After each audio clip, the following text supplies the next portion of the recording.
So we'll see the reason of rising resentments against the company rule. So we'll see what was the reason before 1857.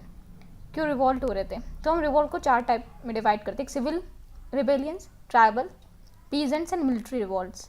तो सबसे पहले हम देखते हैं civil uprising. तो reason क्या थे मोस्टली? एक तो रेवेन्यू डिमांड बहुत ज़्यादा बढ़ा दी थी, जितना पहले वाले राजा लगाते थे उससे भी ज़्यादा, एज वेल एज ब्रिटिश जो रेसिडेंट था, जो कोर्ट में रखा जाता था बाय द ब्रिटिशर्स, उसका interference in the internal affairs बहुत ज़्यादा होता था. तो these were the main reasons. इसकी वजह से सिविल अपराइजिंग स्टार्ट होती है. सबसे पहले बात करते हैं सन्यासी रिवॉल्ट की. तो कम से कम 50 साल चला था. ठीक है, इन्होंने क्या किया था? जो सन्यासी थे, आराम से घूमते थे, फ़कीर और जो बाबा फ़कीर होते थे हिंदू एंड मुस्लिम में, वो आराम से घूमते थे एंड भिक्षा लेते थे, उसी से अपना गुजारा करते थे. तो ब्रिटिशर्स ने आके क्या किया? 1763 तक ब्रिटिशर्स, बैटल ऑफ प्लासी हो चुकी है, तो क्या हुआ? ब्रिटिशर्स ने इनका मूवमेंट रेस्ट्रिक्ट कर दिया. इससे क्या हुआ? जो वैरन हेस्टिंग थे, ठीक है, तो इन्होंने क्या किया? वैरन हेस्टिंग उस टाइम थे और इन्होंने इनका मूवमेंट रेस्ट्रिक्ट कर दिया बाबा और फ़कीर्स का, जो सन्यासी हुआ करते. तो इन्होंने ऑर्गेनाइज़ किया रिवॉल्ट, क्योंकि इनका जो खाते पीते थे वो सब बंद हो गया इनका, बाबा और फ़कीर का. तो ये किस पार्ट में फैले थे? ईस्टर्न इंडिया में, अराउंड 1770 के अराउंड, मतलब battle of Plassey, battle Buxar के अराउंड ये सब मूवमेंट स्टार्ट हो गया था. तो ईस्ट इंडिया में थे, सन्यासी रिवॉल्ट स्टार्ट हुआ था. और यहाँ पे कौन कौन से मेन लीडर थे हमें पता होना चाहिए. एक तो Manju Shah and Chirag Ali, Musa Shah and then Bhavani Pathak, Devi Chaudhurani. तो ये अगर नाम याद रखना है तो मंजू चिराग लेके देवी भवानी को पूजा करता था, एंड चौधराइन बन के जो देवी भवानी है वो मूसा करे. तो ये नाम याद रखने. मंजू से हो जाएगा मंजूमम शाह, चिराग से हो जाएगा चिराग अली, देन देवी भवानी की पूजा करता है भवानी पाठक एंड देवी चौधरानी, एंड मूसा करे मीन मूसा शाह. तो यहाँ पे फिर क्या है? सन्यासी रिवेलियन के, ठीक है, सन्यासी क्या करते हैं? आनंद से मठ में बैठते थे. मठ कहाँ? जहाँ पे पहले क्या होता था? मठ में पढ़ाई होती थी, तो मठ में बैठते थे. तो इसलिए हमें याद रखना है सन्यासी जो रिबेलियन है, इसके बारे में बंकिम चंद्र चट्टोपाध्याय ने अपनी जो बुक है आनंद मठ में लिखा है, अपनी बुक आनंद मठ में लिखा है बंकिम चंद्र चट्टोपाध्याय ने इस सन्यासी रिवोल्ट के बारे में. तो काफ़ी इंपॉर्टेंट हो जाता है सन्यासी रिवोल्ट. 50 साल तक चला था. ब्रिटिशर्स ने आके इनका मूवमेंट रेस्ट्रिक्ट कर दिया था. बात करते हैं ना revolt in Midnapore and Dhalbhum. तो मिदनापुर कहाँ पे है? यहाँ पे, this is Midnapore in West Bengal. तो 1760s में स्टार्ट हुआ था. तो जमींदार और रैयत, जमींदारी की राइट्स भी छीन ली थी ईस्ट इंडिया कंपनी, अपने जमींदार रखते थे. तो जो ट्रेडिशनल जमींदार इतने सालों से उनका लैंड था उसको छीन लिया गया, एज वेल एज रैयत के लिए भी बहुत सारी परेशानी आ गई, क्योंकि लैंड रेवेन्यू बढ़ा दिया. तो इसकी वजह से जमींदार रैयत के बीच में और ईस्ट इंडिया कंपनी के बीच में लड़ाई होती है. तो इसे याद कर सकते हैं. जग ने डेमो देखा कि रैयत, जब ज़्यादातर रैयत किससे लड़ते थे? जमींदार से लड़ते थे, लेकिन अब जमींदार और रैयत साथ में आ गए, ईस्ट इंडिया कंपनी से लड़ रहे हैं. तो ये जो डेमो था पूरे जग ने देखा. तो हमें याद रखना है 2 इंपॉर्टेंट लीडर हैं ये मिदनापुर रिवॉल्ट के, जो 1760s के अराउंड हुआ था. That is Jagannath Mandal and Damodar Singh. इस टाइम तक बैटल ऑफ प्लासी हो चुकी है, तो बंगाल वाला रीजन, बंगाल, बिहार, उड़ीसा, ये वाला पूरा रीजन इनके अंडर आ चुका है, इनडायरेक्टली डायरेक्टली. तो मिदनापुर में हुई थी 1760. तो जग ने डेमो देखा. तो 2 इंपॉर्टेंट लीडर हमें याद रखने हैं इसके. एक है हमारे जगन्नाथ मंडल एंड जगन्नाथ थल एंड दामोदर सिंह. फिर हमारा आता है रिवोल्ट ऑफ मोआ मरियास. तो ये कहाँ पे था? मोआ मरिया, ये असम वाला रीजन इंडिया में, असम वाले रीजन में हुआ था मोआ मरिया. तो ये 769, 40 साल तक चला. तो मोए मरिया है, मोए मरिया मतलब असम वाले लोग बोल रहे हैं कि मोए मरिया है. तो यहाँ पे 2 ट्राइब होती थी, जूतिया एंड मोरा. ये ट्राइब होती थी बहुत ही लो कास्ट. तो ये बोलते थे हमारा चूतिया काट रहे हैं यहाँ पे लोग, ठीक है, हमारा जो है राइट्स नहीं दे रहे हैं ब्रिटिशर्स. तो यहाँ पे थे अनिरुद्ध देवा, ठीक है, अनिरुद्ध बोलते थे कि मैं देव हूँ यहाँ का, ठीक है, मैं लो कास्ट पीजेंट हूँ लेकिन मैं ही यहाँ पे देव हूँ. तो अनिरुद्ध क्या बोलते थे? मैं ही यहाँ का देव हूँ. तो ये अहोम किंग के अगेंस्ट खड़े हो गए. तो अहोम किंग ने फिर ईस्ट इंडिया कंपनी की हेल्प लेके लड़ाई तो की, लेकिन काफ़ी ज़्यादा वीक हो गए थे. तो उसके बाद बर्मीज इन्वेजन होता है इसमें असम में. तो ये अहोम किंगडम उसको बीट नहीं कर पाता, क्योंकि जो मोआ मरिया का रिवॉल्ट काफ़ी टाइम तक चलता है असम में, 40 साल तक. इससे क्या होता है, ये जो असम ये किसके अगेंस्ट होता है? मोया मरिया जो लो कास्ट पीजेंट होते हैं उनका होता है against Ahom king. Ahom king इसकी मतलब लेता है यहाँ पे ईस्ट इंडिया कंपनी की. यहाँ से क्या होता है, अहोम किंगडम बहुत ज़्यादा वीक हो जाता है बिकॉज ऑफ द तो मोआ मरिया रिवॉल्ट का 1769 to 99. ये लो कास्ट पीजेंट, तो इनका लीडर कौन होता है हमें याद रखना है? Aniruddh Dev. We must remember leader is Aniruddh Dev. And यहाँ पे एक दरांग किंग होता है, और यहाँ पे कुछ बैंड होते हैं जैसे डीमोबिलाइज सोल्जर्स, उनको बोलते थे बुरकादेंग्स, तो ये लड़ाई करते हैं, बुरकन देज। फिर हमारा आता है civil uprising in Gorakhpur, Basti and बरेज। तो ये हमारा है यहाँ पे अवध वाले एरिया, ठीक है। इस साइड हमारा देखो ये बरेज है एंड ये गोरखपुर, इस पूरे एरिया में हमारा ये फैला हुआ था, ठीक है, 1781 में। तो यहाँ पे कि रीज़न क्या था ये रिवॉल्ट होने का, तो रीज़न क्या था, इजारा। यहाँ पे रेवेन्यू फार्मर्स पे बहुत ज़्यादा वही रेवेन्यू सिस्टम लगा दिया था अलग से, तो उससे क्या हुआ था, बहुत ज़्यादा प्रेशर पड़ा था वहाँ के जो भी वहाँ पे जो भी पीजेंट्स थे उनके लिए।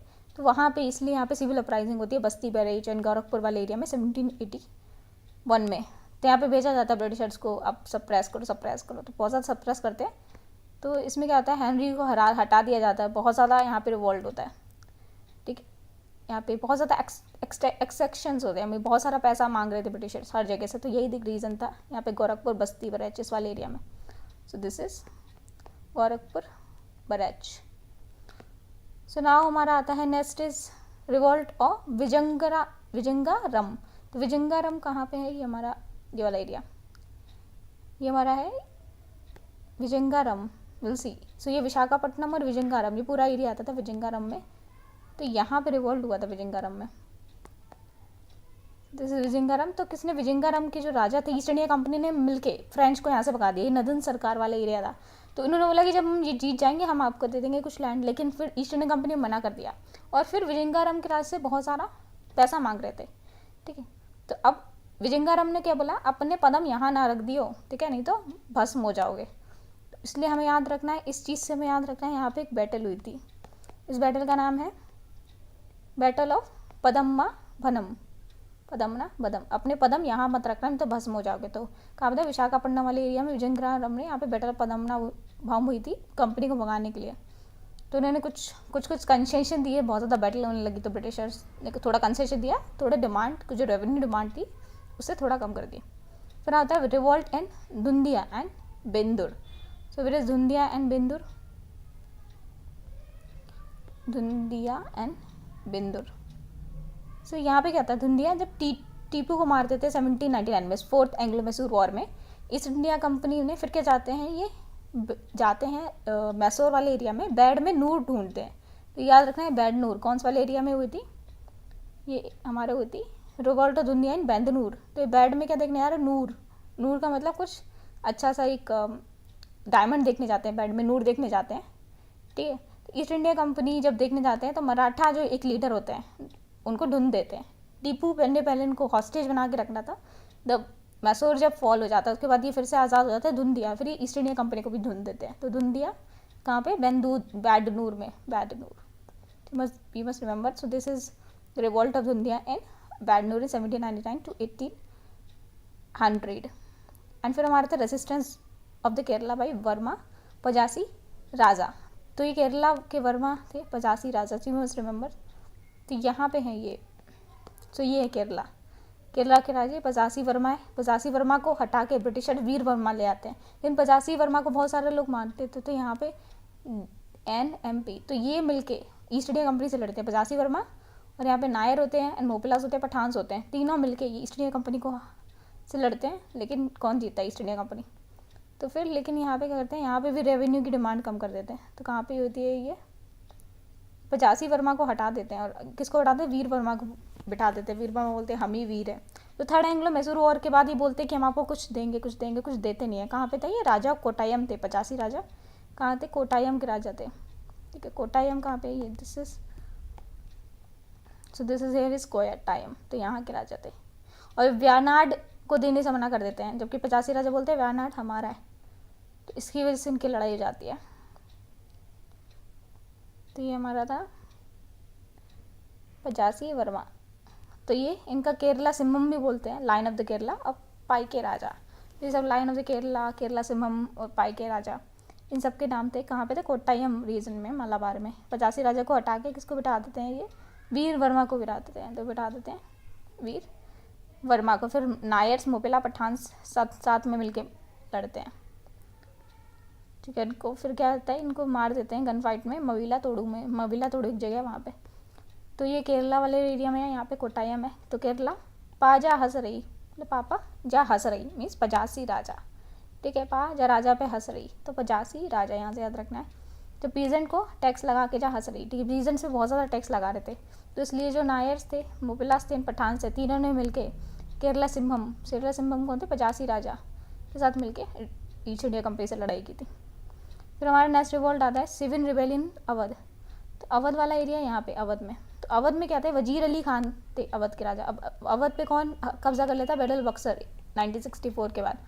बैटल ऑफ बक्सर के बाद ब्रिटिशर्स आ जाते हैं। ब्रिटिशर्स बहुत ज़्यादा टैक्स मांगते हैं इनसे, तो वजीर अली खान को हटा के सादत अली खान को बिठा देते हैं।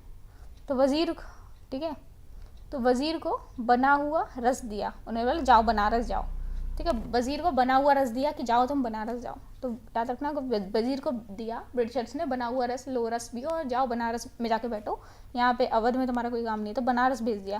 तो इन्हें बड़ी गुस्सा आ जाती है, ये सबको मारने लगते हैं, मैसे करो बनारस। ब्रिटिश के जो भी रेसिडेंट होते हैं और भी जो ब्रिटिशर्स होते हैं सबको मार देते हैं। तो ये तो ब्रिटिश बोलते हैं ये तो पगला गए, तो ये होते हैं, ठीक है। तो ये बोलते हैं सबको मार दूंगा, तो ये जयपुर भाग जाते हैं। जब ब्रिटिशर्स इनको मारने आते हैं जयपुर भाग जाते हैं। जयपुर के राजा बोलता है अब इनको मारना नहीं, ना ही इनको कस्टडी में रखना, हमको बस इनको हाउस अरेस्ट करके रख लेना, लेकिन इनको मारना है। तो फिर ये ब्रिटिशर्स इनको फोर्ट विलियम में रखते हैं, ठीक है, कि आप पगला गए, अब तो ब्रिटिशर्स को मार लगे हो, तो इसलिए फोर्ट विलियम में रखते हैं, ठीक है। बनारस में रहिए, आप लायक नहीं हो, आप कहीं और रहो वजीर साहब। तो वजीर साहब को ये बनारस में रखते हैं। कहाँ पे रखते हैं, फोर्ट विलियम में रखते हैं। बनारस में पहले भेजा था, वहाँ पे सबको मार देते हैं, ये ब्रिटिशर्स को मार देते हैं। तो ये वजीर अली खान, सादत अली खान अवध में, कि अवध मैसेकर, अवध में वो मैसेकर उसे बोलते हैं, बनारस में मैसेकर। फिर बात करते हैं, अवध में देख लिया। फिर यहाँ पे थी Ganjam and Gumsur. So Ganjam and Gumsur, तो 1800 में क्या हुआ, गंजा गुमसुम सा रहता था, ठीक है, क्योंकि जो स्त्री था, ठीक है, उसका जो बच्चा, उसे बोलते थे बच्चा कर, बच्चा कर। स्त्री थी मतलब उसकी जो वाइफ थी उसे बोलते थे बच्चा कर, लेकिन वो नहीं कर पाती थी क्योंकि वो बांझ थी, तो वो दूर जाके बच गई, तो दूरा भराई। और स्त्री भांज थी, मतलब स्त्री का रहा भांज। तो याद रखना है कहाँ पे, गंजम एंड गुमसूर डिस्ट्रिक्ट। तो यहाँ पे है गंजम डिस्ट्रिक्ट, तो गंजम एंड गुमसूर डिस्ट्रिक्ट, यहाँ पे ये रिवॉल्ट हुआ था। तो रीज़न क्या था यहाँ पे, नजर सरकार गंजम डिस्ट्रिक्ट वाले थे। यहाँ पे क्या था, स्त्री करा भांज, ये जमींदार थे, ये बोलते हैं कि हम पैसे नहीं देंगे, हम अलग से रहेंगे। तो ये इसलिए हमें याद रखना है, स्त्री कौन थी, भांज थी, ठीक है, स्त्री करा भांज थे यहाँ पे। एंड यहाँ पे इनके फिर बच्चे आ जाते हैं, दंद्रिया भांज, सन जो थे स्त्री करा भांज के, वो रूल करने लगते हैं। फिर उसके बाद एक इंपॉर्टेंट रूलर होता है दूरा बसाई। तो ये दूर जाके बस जाती है, जो स्त्री होती है सबको लोग बहुत ताने मारते हैं, इसलिए दूर जाके बस जाती है, तो दूरा बसाई फिर यहाँ पे रहते हैं। तो यहाँ पे 3 नाम याद रखने हैं, ये कौन सा रिवॉल्ट था, गंजम एंड गुमसूर में। फिर आ रहा अपराइज इन पलामू। तो पलामू हमें याद रखना है, पलामू ये झारखंड वाले एरिया, जो ये झारखंड में ये है पलामू। तो पलामू में क्या था, ठीक है, पलामू दो, ठीक है, पलामू दो, जो पला नहीं डालते हैं, ठीक है, क्योंकि हमें भूख लगी है, पला मतलब खाने वाली चीज़ हमें भी दो, हमें भूख लगी है। तो यहाँ पे कौन थे, पलामू में भूकन सिंह थे, बहुत भूख लगती थी इनको। चैरो इंसरेक्शन भी बोलते हैं, क्योंकि यहाँ पे चैरो चीफ थे, ये चैरो एक ट्राइब थी, ठीक है, वो उसके चीफ थे भूकन सिंह। इन्हें बहुत भूख लगती थी, पलामऊ, तो बोलते थे पलामऊ मऊ हमऊ देव, ठीक है, इस तरीके से बोलते थे। तो ये लैंड लॉर्ड्स के अगेंस्ट उन्होंने लड़ाई की थी। तो भूकन सिंह की डेथ हो जाती है 1802। फिर पॉलीगर रिवॉल्ट आता है। पॉलीगर थे कहाँ पे थे, पॉली एक लड़की थी, ठीक है, पॉली से वो क्या बोलते थे, पॉली घर जा, पॉली अखरोट खा, ठीक है। तो लेकिन जो पॉली थी वो बड़ी चालाक थी, वो नया कट्टा जो होता है, नया कट्टा और बॉम्ब रखती थी। तो मैं यहाँ से रखना है पॉलीगर रिवॉल्ट, पॉली घर जा, पॉली घर जा, ठीक है। लेकिन क्या कर रखती थी वो, कट्टा और बॉम्ब रखती थी, नया, वो भी नया कन, ठीक है, कट्टा बॉम्ब और नया कन। तो कट्टा बॉम्ब रखती थी जो पॉली थी, वो कट्टा बॉम्ब रखती थी। तो यहाँ पे रखना है लीडर, हमें याद रखना है कट्टा बॉम्ब, नयाकन थे ये लीडर थे। तो जो एट्टप्पन था, जो राजा था, पुडुकोटोई, तो वो ब्रिटिशर्स के साथ मिल जाते हैं और उनको हरा देते हैं, कोट्टाबम नयाकन। तो मैं याद रखना एक नाम। फिर क्या होता है इसके बाद, तो ये पहली पॉलीगार, 3 पॉलीगार अपराइजिंग होती है, तो यू मस्ट रिमेंबर 3 होती है, एक 1795 में, 1801 में। यानी पॉलीगार वाला एरिया में याद रखना, ये साउथ तमिलनाडु वाला एरिया, यहाँ पे थे पॉलीगर्स, ठीक है। ट्यूटिकोरिन भी यहीं पे कहीं है, ये आसपास। तो यहाँ पे ईस्टर्न कोस्ट पे ट्यूटिकोरिन, तो ये एक 1795 में होता है, फिर 1801 में होता है, 1803 to 05। तो ये पॉलीगर रिवॉल्ट्स होते ही रहते हैं। तो पॉलीगर्स हमें याद रखना है, कोट्टिबम कौन थे, कोट्टिबम नयाकन, पॉली से घर जा, ठीक है। फिर हमारा आता है फिर जो फिर दूसरी बात सेकंड फेज़ में क्या था, हमने पहला फेज़ देख लिया, पहले फेज़ में कौन थे, कोट्टा बम नायकन, ठीक है, कोट्टा बम रखती थी जो पॉली थी। फिर सेकंड फेज़ में आता है हमारा ओमू थुराई। तो ओमू थुराई कौन थी, ब्रदर थे ये कोट्टा बमन के। तो ओ माँ तू रोई, कोट्टा बमन जब मर जाते हैं तो बोलती ओ माँ तू रोई, तो ऐसे याद रखना ओमू थुराई। तो ये ब्रदर थे कोट्टा बमन के, तो कोट्टा बमन जब मर गए तो उनकी मार हुई थी, तो इसलिए इनका नाम रहा है ओमू थुराई। ओ माँ तू रोई, ओ माँ तू रोई, ओमू थुराई। फिर हमें यहाँ रखना है, तो फिर तीसरी बार होता है नॉर्थ आर्कोट के लिए। तो क्या करते हैं, कवाल जो होता है इनका, कवाल एक होता है, एक एशियन इंस्टीट्यूशन होता है तमिलनाडु में। एशियन कमाल इंस्टीट्यूशन में क्या होता है, ये हेरिडिटरी विलेज पुलिस ऑफिस होता है, एंड इसकी कुछ स्पेसिफाइड राइट्स होती है, रिस्पॉन्सिबिलिटी होता है, उसको ब्रिटिशर्स ले लेते हैं। ब्रिटिशर बोलते हैं हमारी पुलिस चलेगी। जो हेरिडिटरी पुलिस है, मतलब हमेशा पुलिस की जो काम करते थे एक ही फैमिली करती थी, उनकी फैमिली करती रहती थी, तो इसको बोलते थे कवाल सिस्टम। कहाँ पे था, ये पॉलीगर्स में था, ठीक है, नॉर्थ आर्कोट में चलता था, उसको ये ब्रिटिशर्स ने बंद करा दिया। तो इसकी वजह से तीसरी बार होता है। तो हर बार अलग अलग रीज़न होता है कि मतलब भाई ये ब्रिटिशर्स तो सबको एक्सप्लॉइट करते थे, अपनी चीज़ चला देते। तो 3 बार पॉलीगर रिवॉल्ट होता है, 1795, 1801, 1803, 05, ये कहाँ से, पॉलीगर्स में। तो ये केवल, ठीक है, तो केवल वाला सिस्टम था, हटा दिया। तो केवल मतलब वॉच करो, ठीक है, पुलिस की तरह सिर्फ वॉच करो, पुलिस के काम ना करो। तो केवल जो ओल्ड इंस्टीट्यूशन था, हेरिडिटरी पुलिस थी जो पॉलीगर्स की, उनको हटा देते हैं। फिर यहाँ पे एक जगह होती है चरागलू, यहाँ के पॉलीगर्स को हटा देते हैं। तो इस तरीके से लड़ाई होती है। फिर कुछ, ठीक है, तो ये एक मास मूवमेंट था, ये चाहते थे इंडिपेंडेंस मिले। फिर हमारा था अपराइजिंग इन भवानी। तो ये है भवानी डिस्ट्रिक्ट है हरियाणा की, तो हरियाणा में भवानी, तो ये हरियाणा जाट है भवानी के, तो यहाँ पे जाट थे हरियाणा के, तो ये भवानी में अपराइजिंग करते हैं। फिर हमारा होता है दीवान ऑफ वेलुथम्पी रिवोल्ट। तो वेलुथम्पी ने ट्रम्प बजाए, ठीक है, कौन डर रहा है ईस्ट इंडिया कंपनी से, हम ट्रम्प बजाते हैं, को बताओ कौन डर रहा है ईस्ट इंडिया कंपनी से। तो यहाँ पे करते हैं कुंडरा प्रोक्लेमेशन, कुंदरा प्रोक्लेमेशन करते हैं कि आओ ब्रिटिश इंडिया कंपनी को बताते हैं। तो कौन करते हैं, वेलू थंप बजा के बोलते हैं, कुंदरा प्रोक्लेमेशन करते हैं, कौन डर रहा है ब्रिटिशर्स से। तो बहुत सारा रिबेलियन करते हैं अगेंस्ट द ब्रिटिशर्स। लेकिन जो महाराजा होते हैं ट्रावनकोर के, ठीक है, वो क्या करते हैं, वो सपोर्ट नहीं करते रिबेलियन को, ब्रिटिशर्स के साथ जाके मिल जाते हैं, एंड वेलू थम्पी को मर जाते हैं। तो बोलते हैं, अब ये कहाँ पे हो जाए, ट्रावनकोर। तो वेलू थम्पी क्या बोलते थे, जो ये वन है, ठीक है, उसका कोर है वो हमारा है। तो वेलू थम्पी क्या बोलते थे, ये जो कोर है दिस इज आर्स। फिर हमारा आ जाएगा, तो वेलू थम्पी कॉन्ट्रा प्रोक्लेमेशन। फिर बुंदेलखंड वाले एरिया में डिस्टर्बेंस होती है। बुंदेलखंड वाला एरिया मध्य प्रदेश एंड उत्तर प्रदेश वाले के बीच वाला एरिया है। तो क्या होता है कि जो सेकंड मराठा वॉर होता है उसमें जो एरिया होता है ये ब्रिटिशर्स के पास चला जाता है, लेकिन बुंदेला जो होते हैं ये डायरेक्टली मराठा के अंडर कंट्रोल में नहीं होता, थोड़ा इंडिपेंडेंट होता है। तो ये बुंदेलखंड वाले जो होते हैं 100-150 लोग होते हैं, अराउंड 150 अलग अलग बुंदेला चीफ होते हैं, अलग अलग ये रूल करते थे। तो ये ब्रिटिशर्स के अगेंस्ट लड़ लेते हैं। 150 चीफ्स होते हैं। तो पहले तो ये लक्ष्मण दवा ये करते हैं, ये अजयगढ़ फोर्ट, अलग अलग फोर्ट्स बने होते हैं इन लोगों के, तो अलग अलग से रेजिस्टेंस आती है। तो ब्रिटिशर्स बहुत ज़्यादा थक जाते हैं। कभी लक्ष्मण देव करते हैं अजयगढ़ फोर्ट के, फिर कलंजर के दराई सिंह करते हैं, गोपाल सिंह करते हैं।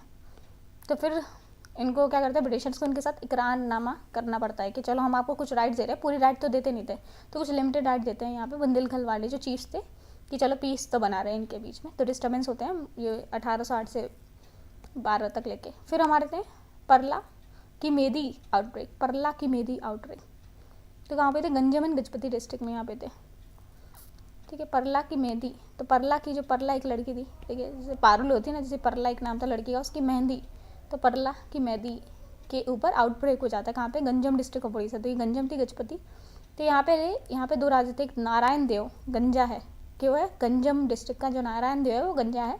इसका फिर बेटा होता है गजपति देव सन, इसके सन को बिठा देते। तो ईस्ट इंडिया कंपनी यही बोलती है, पहले नारायण देव राजा थे, इनको हटा के गजपति देव को बिठा दिया जाता है। तो यहाँ पे परला की मेडी आउटब्रेक हो जाता है, यहाँ पे कोलोनल पीच होते हैं, फिर ये सन को बिठा देते हैं। तो ऐसे ये इस रिवॉल्ट को सप्रेस कर दिया जाता है। फिर हमारा है यहाँ पे कच्छ और कुछ रिबेलियन। तो कुछ एरिया कहाँ पे, कच्छ, ये कच्छ है, ये वाला कच्छ वाला एरिया है, ये गुजरात पे कच्छ रिबेलियन यहाँ पे स्टार्ट होता है, गुजरात में कच्छ वाला एरिया। तो इस एरिया का इसमें रीज़न क्या था, यहाँ पे जो अंजर था, कच्छ वाला एरिया यहाँ पे अंजर एक जगह थी, और यहाँ पे तूना फोर्ट था, यहाँ पे ब्रिटिशर्स कब्जा कर लेते। तो इनकी लड़ाई होती है अंजर कच्छ वाले एरिया की और ईस्ट इंडिया कंपनी का बड़ोदरा, जैसे गायकवाड़ और बड़ौदा थे, वैसे भी ब्रिटिशर्स के साथ मिल जाते स्टार्टिंग से, तो इन लोगों की लड़ाई होती है, ठीक है। तो ईस्ट इंडिया कंपनी बोलते हैं चल भरमल कच्छ रीजन का यहाँ पे भी माल भर लो माल कच्छ रीजन से, ठीक है। तो इसलिए भरमल से क्या याद रखना है, यहाँ पे जो कच्छ रीजन में जो राजा थे उनका नाम था भरमल, से कभी मस्ट रिमेंबर। तो कच्छ रिबेलियन में जो मेन राजा थे उनका नाम था महाराजा भरमल। तो महाराजा भरमल कहाँ पे थे, 1816 में हुआ थे कच्छ रिबेलियन, महाराजा भरमल। तो ये तो भरमल सेकंड फिर लड़ाई करते हैं। फिर यहाँ पे भी कंसीलिएटरी पॉलिसी लेके आनी पड़ती है क्योंकि बहुत रिवॉल्ट होते हैं, यहाँ पे सेकंड होता है, फर्स्ट होता है यहाँ पे कच्छ रिबेलियन। फिर हमारा था राइजिंग इन बरेली। तो बरेली यहाँ पे हमारा ये जो बरेली है ये अवध वाले एरिया। अवध में क्या होता है, अवध से बहुत ज़्यादा टैक्स मांगते थे जब बैटल ऑफ बक्सर के बाद। तो जब टैक्स नहीं दे पाते तो जो रोहिल्ला वाला एरिया था अवध का, वो ब्रिटिशर्स के डायरेक्टली कंट्रोल में आता था। ये रोहिल्ला वाला एरिया ब्रिटिशर्स अपने अंदर ले लेते, यहीं पे थी बरेली, ठीक है। तो बरेली अवध से ले लिया जाता है। तो यहाँ पे थे मुफ्त मोहम्मद की आवाज़, ईस्ट इंडिया कंपनी सुन रही थी। तो यहाँ पे एक लीडर थे बरेली के, तो इनका नाम था मुफ्ती मोहम्मद आवाज़। तो मुफ्ती मोहम्मद की आवाज़ सुन नहीं रही थी, तो यहाँ पे पुलिस टैक्स लगा देते हैं, ठीक है। तो इससे बहुत ज़्यादा गुस्सा आ जाती है लोगों को कि आप पुलिस टैक्स क्यों लगा रहे हो। तो इसलिए क्या करते हैं कि पिटीशन लगाते हैं, ये सुनते नहीं है आवाज़ मुफ्ती मोहम्मद आवाज़ की। एक ओल्ड मैन होते हैं, इनकी आवाज़ नहीं सुनते, तो ये कोई लीडर नहीं होते, ठीक है। ये रिलीजियस, ठीक है, ये इशू रिलीजियस हो जाता है जब ओल्ड मैन की आवाज़ नहीं सुनते। तो बोलते हैं कि हमारे रिलीजन में ये ज़्यादा इंटरफेयर कर रहे, बरेली वाले जो मुस्लिम्स होते हैं बोलते हैं। तो यहाँ पे इस तरीके से होता है, मार देते हैं ब्रिटिशर्स को। तो इन लोगों को बिल्कुल एलियन एडमिनिस्ट्रेशन पसंद नहीं आता। ईस्ट इंडिया कंपनी वाले जो एलियंस हैं लाइक बिल्कुल आ गए यहाँ पे बसने। फिर होता है अफसर इन हाथरस। तो हाथरस कहाँ पे, हाथरस ये अलीगढ़ के पास है हाथरस। तो यहाँ पे दयाराम थे, तालुकदार थे ये हाथरस के, ठीक है। तो यहाँ पे जो इनका फोर्ट था, ठीक है, स्ट्रॉन्गेस्ट था, इसे सेकंड भरतपुर बोलते थे। भरतपुर कहाँ पे, राजस्थान में, वहाँ का फोर्ट सबसे ज़्यादा स्ट्रॉन्ग था। एंड यहाँ हाथरस का फोर्ट भी बहुत ज़्यादा स्ट्रॉन्ग था। तो यहाँ पे इस तरीके से हाथरस के फोर्ट पे तोपें लगी रहती थी, बहुत ज़्यादा स्ट्रॉन्ग था हाथरस का फोर्ट। तो उन्हें लगता था हमें तो कोई हरा ही नहीं पाएगा। तो इस तरीके से क्या होता है कि हाथरस के दयाराम होते हैं, ठीक है। इसमें क्या करते हैं, ठीक है, सेटलमेंट करते हैं हाथरस के साथ। तो यहाँ पे लीडर होते हैं, तालुकदार होते हैं यहाँ पे दयाराम, कुछ विलेजेस के दयाराम के साथ ये करते हैं। तो यहाँ पे बहुत ज़्यादा लड़ाई होती है। फिर बाद में सेटल डाउन हो जाते हैं भगवंत सिंह और राजा ऑफ मुसरान। फिर लास्ट में सबमिट कर देते हैं। तो इस तरीके से अफसर जो थी हाथरस में, तो हाथ से रस पिला जाता, दया, बहुत ज़्यादा दया थी, सबको हाथ से रस पिलाते थे। हाथरस में फोर्ट में जो रहते थे दयाराम, लेकिन ब्रिटिशर्स हटाते थे हाथरस में होती है। फिर पैका रिबेलियन इंपॉर्टेंट है। यहाँ पे पैका विद्रोह यहाँ पे 2018 में पोस्ट भी निकाली गई थी।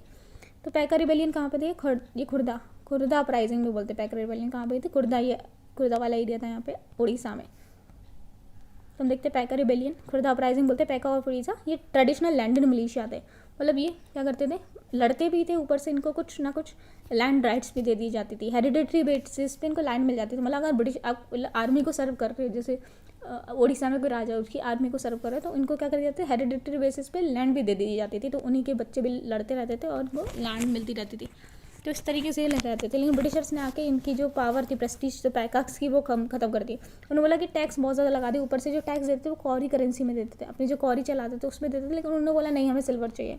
अब सिल्वर कहाँ से लाएंगे, तो इसलिए यहाँ पे होते हैं बख्शी जंगबंधु बिदध्यार, ठीक है, जो मिलिट्री चीफ होते हैं खड़े हो जाते हैं, ठीक है, जो राजा होते हैं खुर्दा के, उनके मिलिट्री चीफ खड़े हो जाते हैं। तो हमने देखा ये खुर्दा, तो यहाँ पे थे बख्शी, ठीक है, ये जग के बंधु थे, तो बख्शी जंगू बद्धियार, ठीक है, जो सबको विद्या देते थे। तो मेरा नाम याद रखना है, बख्शी जंदू विद्याधार।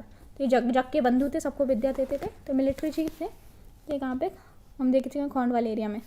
तो यहाँ पे फिर ये इनको हरा देते हैं। तो बहुत सारे लीडर उठते हैं, जैसे दीनबंधु सत्रा, ठीक है, सरेंडर कर देते हैं। फिर जगबंधु सरेंडर कर देते हैं। तो पैका रिबेलियन सक्सीड हो जाती है, थोड़ा बहुत सक्सेस मिलती है, बिकॉज यहाँ पे कुछ ना कुछ असेसमेंट का रिडक्शन करते हैं कि चलो इतना पैसा नहीं लगाएंगे। बोला लूटना चाहते थे ब्रिटिशर्स, तो थोड़ा कम कर देते हैं लूटना। तो इसलिए थोड़ा बहुत बोला जाता है पैका रिबेलियन सक्सीड हुआ था, यहाँ से 1818 में स्टार्ट हुआ था। तो फिर होती है बगेरा uprising.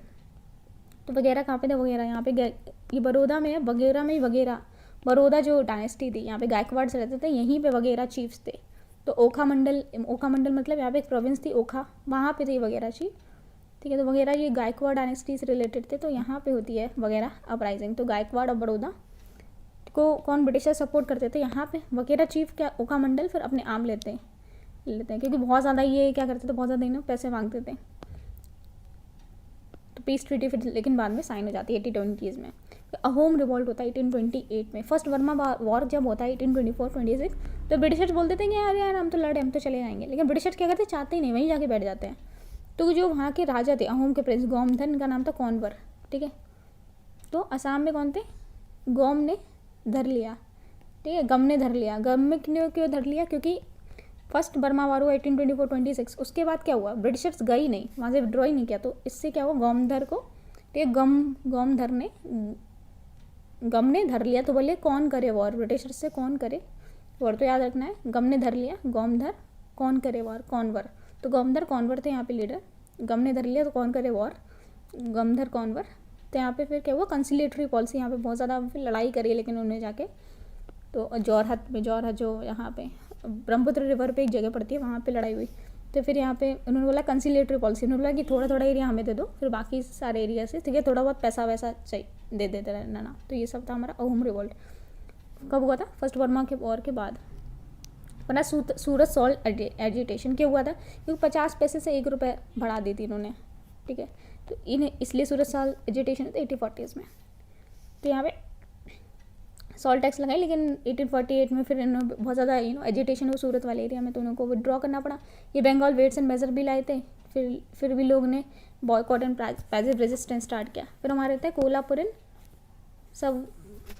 Sawantwadi revolts, कोल्हापुरन Sawantwadi revolt. तो कोल्हापुर कहाँ पे, यहाँ पे गडकरीज थे, ठीक है, ये हेरिडिटरी मिलिट्री क्लास। तो गडकरी जैसे नितिन गडकरी हैं, मिलिट्री क्लास से आए हैं। कहाँ पे, ये मराठा के अंदर काम करते थे कोल्हापुर वाले एरिया में। तो कोल्हापुर में महाराष्ट्र में पता है, वहाँ पे मराठा एरिया में मिलिट्री क्लासेस थी। लेकिन जब ब्रिटिशर्स ने मराठास को हरा दिया 1880s के बाद, तो उसके बाद क्या हुआ, ये लोग अनएम्प्लॉयड हो गए, इनकी जो पावर थी, इनके लैंड थे, सब चला गया। तो काफ़ी सारे डिसकंटेंट आ गया, तो बहुत ज़्यादा लड़ाई हुई। तो फिर बहुत सारे लॉज पास किए यही जो कोल्हापुरन्स सवंतवादी रिवॉल्ट्स को कंट्रोल करने के लिए, क्योंकि ये क्या थे, मराठास के अंदर थे, लेकिन ये अनएम्प्लॉयड हो गए थे जब मराठास नहीं रहे। तो मिलिट्री क्लास थी, मिलिट्री, अब ब्रिटिशर्स उनको एम्प्लॉय करते नहीं थे। फिर वहाबी मूवमेंट, तो जो सिडिशन जो है, ठीक है, उसका ओरिजिन वहाबी मूवमेंट से, IPC 1860s में वहाबी मूवमेंट से सिडिशन का है। तो वाह वलीउल्लाह, हम सिडिशन लाए इंडिया में, तो क्या करते थे, वाह वलीउल्लाह। तो ये वहाबी मूवमेंट, ये बोलते थे वाह हम लेके आए सिडिशन इंडिया में। तो यहाँ पे थे अहमद, कौन से, रायबरेली वाले, शाह वलीउल्लाह, ये दिल्ली से, वलीउल्लाह दिल्ली में घूमते रहते थे। अब्दुल वहाब, ये सऊदी, तो अब्दुल वहाब, ठीक है, शाह वलीउल्लाह, सैयद अहमद रायबरेली, अब्दुल वहाब ये सऊदी अरेबिया से, एंड शाह वलीउल्लाह दिल्ली, उन्होंने स्टार्ट किया था वहाबी मूवमेंट। तो बोलते जो वेस्टर्न इन्फ्लुएंस आ रहा है इस्लाम में, उसको हटाना है और प्योर इस्लाम की तरफ जाना है, जैसे प्रॉफिट के टाइम था। तो ये बोलते थे कि जो डिज़ायर लीडर है कौन है, सैयद अहमद, ठीक है, वही डिज़ायर लीडर है, उसे बोलते थे इमाम।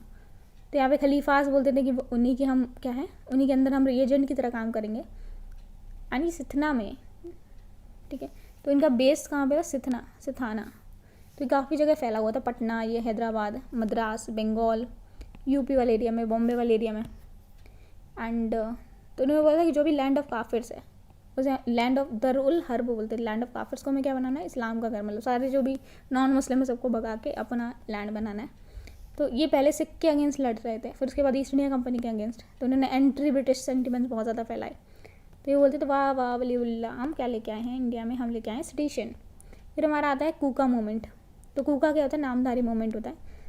तो ये क्या होता है, 1840s में किसने स्टार्ट किया था, भगत जवाहर ने। तो भगत सिंह, ठीक है, जवाहर मल, कौन थे, भगत जवाहर मल, ठीक है, भगत सिंह जवाहर मल। तो यहाँ पे क्या थे, भगत जवाहर मल थे। 1840s में इन्होंने फाइंड किया था कूका मूवमेंट। इनको सियान साहिब भी बोलते थे। ये कहाँ पे थे, वेस्टर्न पंजाब में। एंड इसके मूवमेंट के लीडर कौन थे, बाबा राम सिंह। बाबा राम सिंह ने नामधारी मूवमेंट भी स्टार्ट किया था। ये सिख का रिलीजियस रिफॉर्म मूवमेंट था, नामधारी मूवमेंट। किसने था, बाबा राम सिंह। तो बोलते थे राम नाम धरो, तो नाम धरो, ठीक है, नामधरी, नामधारी सेक्ट, कि नाम कौन सा धरो, नामधारी सेक्ट, राम नाम धरो, इसलिए बाबा राम सिंह थे। तो इन्होंने रामधारी सेक्ट स्टार्ट किया था, कूका मूवमेंट स्टार्ट किया था। तो यहाँ पे कहते हैं जो गुरबानी सेक्ट गाते थे, बहुत कूक कूक के गाते थे, इसलिए इनका नाम था कूका। एंड ये क्या कहते थे, ब्रिटिशर्स को चाहते थे कि पंजाब से जाएं, इनका जो हुई है रिलीजियस प्यूरिफिकेशन हो, पॉलिटिकल कैंपेन करते थे, कास्ट हटाओ एंड मीट मत खाओ, अल्कोहल, इंटर मैरिजेस करो एंड विडो मैरिज, वुमेन को जो भी वुमेन पे जो पर्दा वर्दा है वो सब हटाओ, और बोलते सिख रूल को लेके आओ। तो सिख रूल मतलब कहीं ना कहीं पॉलिटिकल भी था, रिफॉर्म मूवमेंट भी था एज वेल एज, तो मैं याद रखना कूका एक political as well as reform movement था। तो जो बॉयकॉट था इंग्लिश लॉज का, तो बॉयकॉट इन्होंने जैसे स्वदेशी नॉन कॉपरेशन मूवमेंट इन्होंने पहले ही स्टार्ट कर दिया था। नेशनल मूवमेंट तो स्टार्ट भी नहीं हुआ अभी, कूका मूवमेंट इतना पुराना 1840s में, मतलब अभी तो फर्स्ट 1857 का रिवॉल्ट भी नहीं स्टार्ट हुआ है। तो सबसे पहले अगर पूछा जाए कि स्वदेशी नॉन कॉपरेशन कहाँ पे हुआ था, तो कूका ने कूक कूक के पहली बार सब स्वदेशी नॉन कॉपरेशन किया। तो फिर जो राम सिंह थे, बाबा राम सिंह, जिन्होंने नामधारी मूवमेंट स्टार्ट किया था, उनको रंगून भेजे थे 1872 में। तो हमें याद रखना है स्वदेशी नॉन कॉपरेशन मूवमेंट सबसे पहले कहाँ स्टार्ट हुआ था, कूका मूवमेंट में। नामधारी मूवमेंट का ही पार्ट मान लो, Namdhari movement purely religious reform movement था, सिख को रिफॉर्म करने के लिए। Kuka movement political as well as reform movement था।